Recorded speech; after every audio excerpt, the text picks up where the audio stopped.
પરમાત્માનું સ્થૂળ સ્વરૂપનું ધ્યાન કરવાનું કહ્યું છે. અત્ર તત્ર સર્વત્ર પરમાત્મા છે.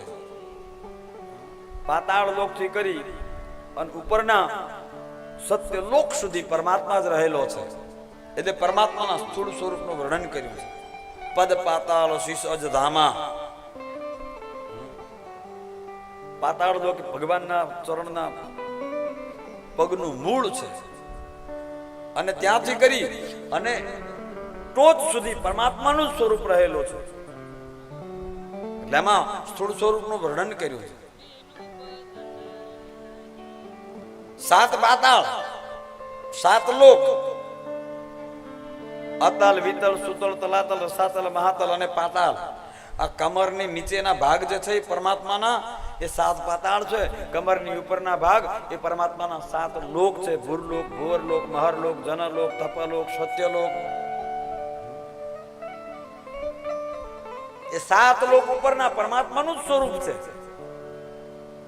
તો પાતાળથી કરી અને સત્યલોક સુધી પરમાત્માનું સ્વરૂપ સમાયેલું છે.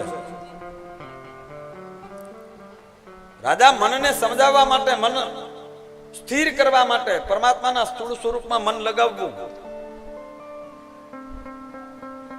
કે આવું પરમાત્માનું સ્વરૂપ છે. આ આકાશ જે તમને મને જે દેખાય છે એ આકાશ પરમાત્માની નાભી છે. સૂર્ય પરમાત્માની આંખ છે. ચંદ્ર પરમાત્માનું મન છે. આ જેટલા પર્વતો દેખાય છે પરમાત્માના અસ્થિ છે. આ જેટલી નદીઓ તમને મને નજરમાં આવે છે એ નદીઓ પરમાત્માની નાડીઓ છે. જેટલા પણ વૃક્ષો આપણે જોઈએ છીએ એ વૃક્ષો પરમાત્માના રૂવાડા છે.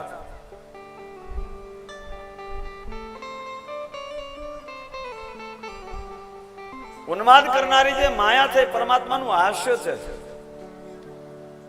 ચંદ્ર એ પરમાત્માનું મન છે.